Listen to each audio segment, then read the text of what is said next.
गुड़िया और कोको, मेरे मम्मा पापा आज घर में बात कर रहे थे, वो आपको आपके घर से निकाल देंगे। मेरे पापा आपका घर छीन लेंगे।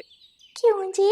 वो घर तो हमारा है। वो घर हमारे मम्मा पापा ने हमारे लिए बनाया था। मुझे अच्छी तरह याद है, तब मैं छोटा सा था। मैं खुद लकड़ियां लेने पापा के साथ जंगल गया था। जब मम्मा ने घर बनाया तो पापा और मम्मा के साथ हमने भी मम्मा पापा की मदद की थी। लेकिन मैं सच बोल रहा हूँ, मेरे मम्मा पापा तुमसे तुम्हारा घर छीन लेंगे। कालू जी, क्या रजिस्ट्री करने वाले पक्षी से बात हो गई है? हाँ, मेरी बात पक्की हो गई है। मैं कल जाऊंगा। 5 किलो अनाज मांग रहा था, मैंने 3 कहा और 4 में बात पक्की हो गई। गुड़िया बेटी, क्या आपको आज नींद नहीं आ रही? आप यहाँ आ जाएं, मेरे पास आकर लेट जाएं। नहीं मम्मा, मैं यहाँ कुकू भाई के साथ ठीक हूँ। मम्मा, आज नदी पर हमें जग्गू गवा मिला था। मम्मा पता है, जग्गू गवा बोल रहा था कि जग्गू गवे के मम्मा पापा हमारा घर छीन लेंगे। गुड़िया, मैंने कहा था ये बात मम्मा को मत बताना। मम्मा, मैंने जग्गू को बता दिया था, ये घर तो हमारा है, मेरे पापा ने ये घर बनाया था। गुड़िया की बात सुनकर मम्मा चिड़िया सोच में पड़ जाती है। गुड़िया बेटी, जग्गू आपसे मजाक कर रहा होगा, वो है भी शरारती, हर वक्त शरारतें करता रहता है। नहीं मम्मा, आज वो शरारत नहीं कर रहा था और ना ही मजाक। वो तो ऐसे बात कर रहा था जैसे कल ही वो आकर हमारे घर में बैठ जाएगा। बातें करते करते मम्मा चिड़िया, गुड़िया और कुकू सो जाते हैं। सुबह हो जाती है। सुबह सवेरे कालू कौवा उठता है और जाकर ऑटो स्टॉप पर खड़ा हो जाता है। थोड़ी देर बाद तोता ऑटो लेकर वहां पहुंच जाता है। हाँ जी कालू साहब, कहाँ जाना है बताएं, मैं आपको छोड़ आता हूँ। तोते, मुझे रजिस्ट्री ऑफिस में जाना है। ये थैला किसका है? इसमें क्या है? इसमें कुछ अनाज है, वहाँ मेरा दोस्त रहता है। मैं अपने दोस्त के लिए ये अनाज ले जा रहा हूँ।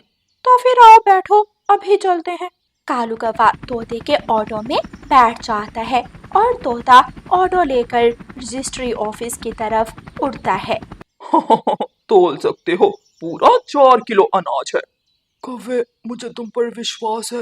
अगर विश्वास ना होता तो मैं कभी भी ये 2 नंबर काम ना करता। लाओ, चिड़िया के घर के कागज मुझे दो। कालू कौवा बगल में डाले बैग से कुछ कागजात निकालता है और रजिस्ट्री ऑफिस में ऑफिसर को दे देता है।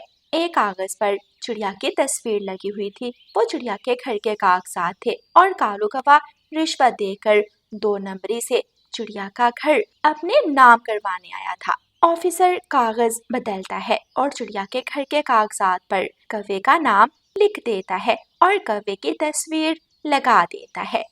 अनाज ताजा लाया हूँ, काम पक्का करना। ऐसा ना हो कि कल मैं पकड़ा जाऊं। अगर मैं पकड़ा गया तो मेरे साथ साथ तुम्हें भी जेल जाना पड़ेगा। कालू कौवे, एक बार कहा ना, चिंता ना करो, ऐसे कागजात बना कर दूंगा जो कोई पहचान नहीं सकता। फिर कालू कौवा जाली कागजात अपने बैग में डालता है और अपने जंगल वापस चला जाता है। कालू, क्या हो गया काम? कालू कुछ बोले बिना बैग से कागजात निकालकर गोरी कौवे के सामने रखता है, जिन पर कालू कौवे की तस्वीर लगी हुई थी। मैंने कहा था ना कि मैं सब कर सकता हूँ। दाने और अनाज में बहुत ताकत है। जंगल में रिश्वत देकर कुछ भी किया जा सकता है। कालू, तुमने तो कमाल कर दिया। ये तो कागज बिल्कुल असली लग रहा है। तो फिर चले, अब इंतजार किस चीज का है? अभी रुको, रात होने दो। रात के वक्त चिड़िया को घर से निकालेंगे। आज मैंने अपने बच्चों के लिए खिचड़ी बनाई है। गुड़िया बेटी, आपको खिचड़ी बहुत पसंद है, आज जी भरकर खा लेना। लेकिन मम्मा, मैंने आपसे बोला था आज मीठे चावल बनाने हैं, लेकिन आपने फिर से खिचड़ी बना ली। मैं नहीं खाऊंगा। अच्छा ठीक है, आज आप गुड़िया की पसंद की चीज़ खा ले, कल मैं आपको मीठे चावल बना दूंगी। रानू चिड़िया अपने बच्चों को खाना खिला रही थी कि दरवाजे पर दस्तक होती। चिड़िया दरवाजा खोलती है। बाहर कालू कौवा और गोरी कौवी कुछ सामान लेकर खड़े थे। जी बताएं गोरी बहन, क्या बात है? कौवा बैग से कागज निकालता है और चिड़िया को दिखाने लगता है। आप कुछ चौन से बोले, मैं समझी नहीं, ये क्या चीज़ है जिस पर आपकी तस्वीर लगी हुई है? अगर समझ नहीं आ रही तो किसी और को दिखा लो। ये घर के कागजात हैं। तुम्हारे पति ने मरने से पहले ये घर मुझे बेच दिया था। ये घर मेरे नाम है। जल्दी से ये घर खाली कर दो।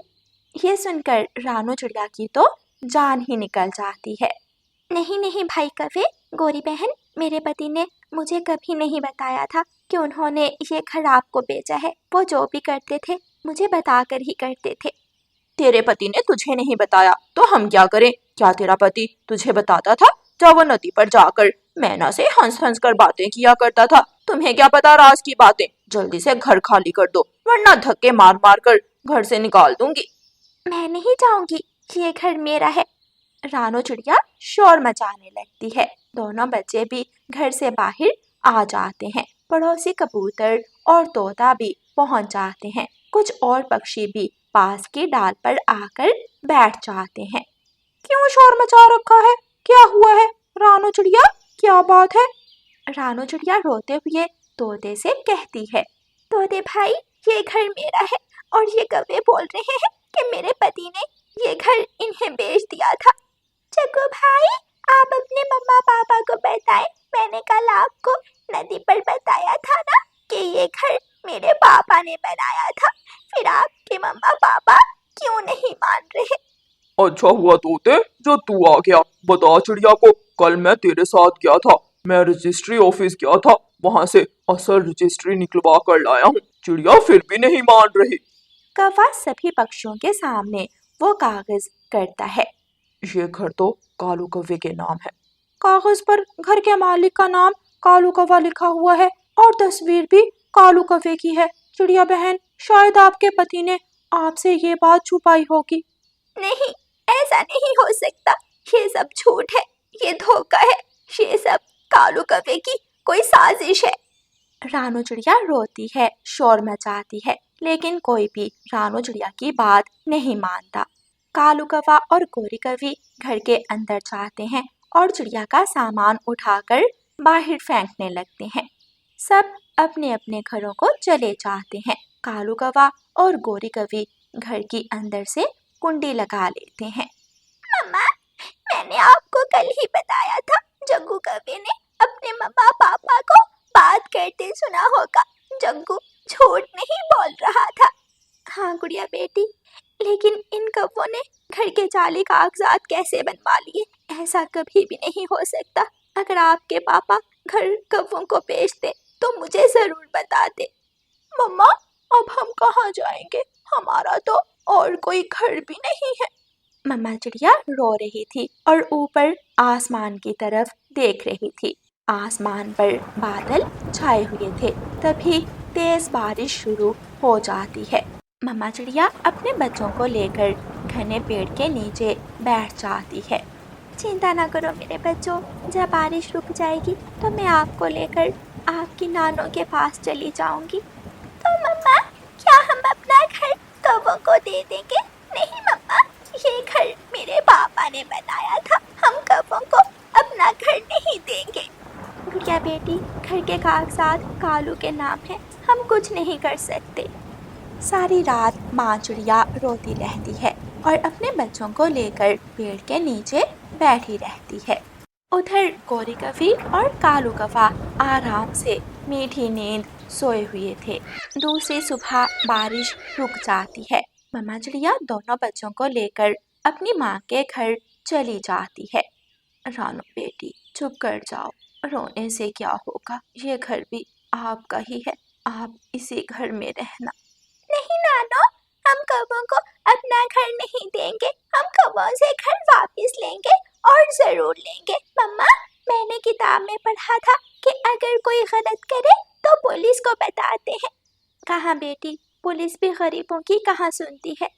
लेकिन मैं जाऊंगी, मैं एक बार जाकर पुलिस को जरूर बताऊंगी। गुड़िया अपने घर से उठती है और अपनी सहेली मीना के पास जाती है और मीना को सारी बात बताती है। मीना मेरी सहेली, मुझे पूरा विश्वास है पुलिस हमारी मदद जरूर करेगी और सच्चाई सबके सामने जरूर लाएगी। मेरे देश का कानून इतना भी बुरा नहीं जो हर कोई किसी के घर पर कब्जा कर ले। गुड़िया, मैं तुम्हारे साथ हूँ, चलो हम अभी चलते हैं।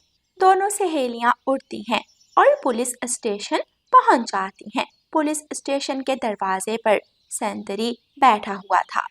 रुको, तुम दोनों अंदर नहीं जा सकती। क्यों अंकल जी, क्या ये पुलिस स्टेशन बंदरों के लिए बना है? मैंने कहा ना, पीछे हट जाओ, साहब मीटिंग में है। साहब मीटिंग में है तो हम क्या करें? हम बहुत दूर से आई हैं, हमें साहब से मिलना है, हमें शिकायत लगानी है। काले कौवों ने हमारे घर पर कब्जा कर लिया है। गुड़िया और मीना संतरी से बात कर रही थी कि अंदर बैठा पुलिस इंस्पेक्टर गुड़िया और मीना की बात सुन लेता है। पुलिस इंस्पेक्टर घंटी बजाता है। जी साहब, बताएं क्या बात है?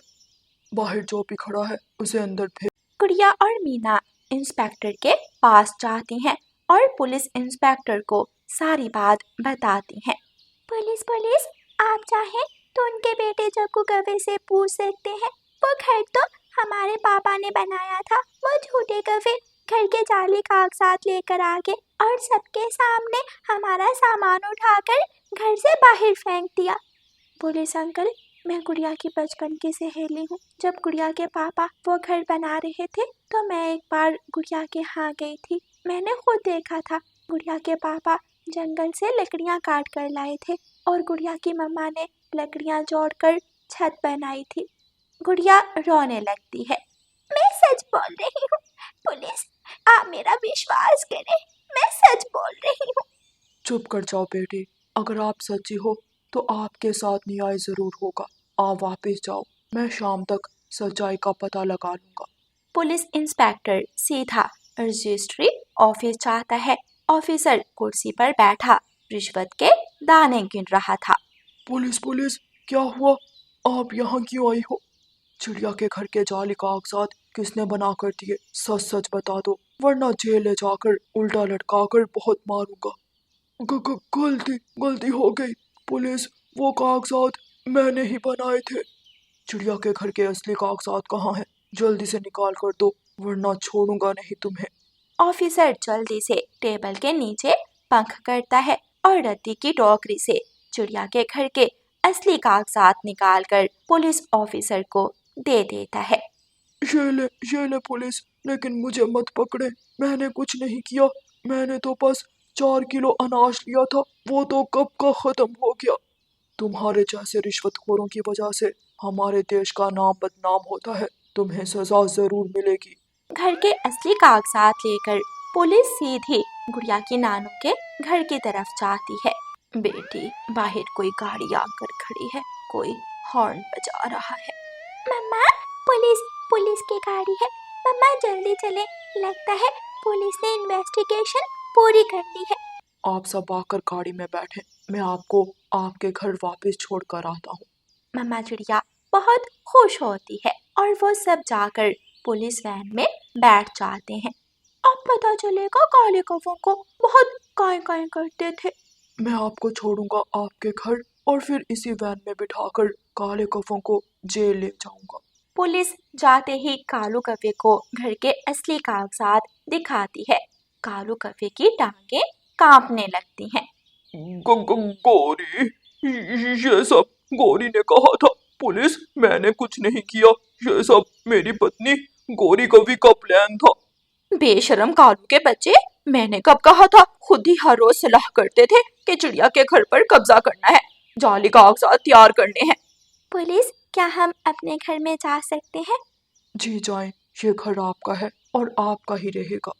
फिर पुलिस दोनों कौवों को पुलिस वैन में बिठाकर जेल ले जाती है और रानू चिड़िया अपने बच्चों के साथ खुशी खुशी अपने घर में रहने लगती है। गुड़िया ने और उसकी सहेली मीना ने हिम्मत से काम लिया था। वो पुलिस के पास गए और सबके सामने सच्चाई लाई। प्यारे दोस्तों, ऐसी ही अच्छी अच्छी कहानियाँ सुनने के लिए हमारे चैनल को सब्सक्राइब करें और इस कहानी को लाइक और अपने दोस्तों के साथ शेयर करना बिल्कुल मत भूलना। आपका धन्यवाद।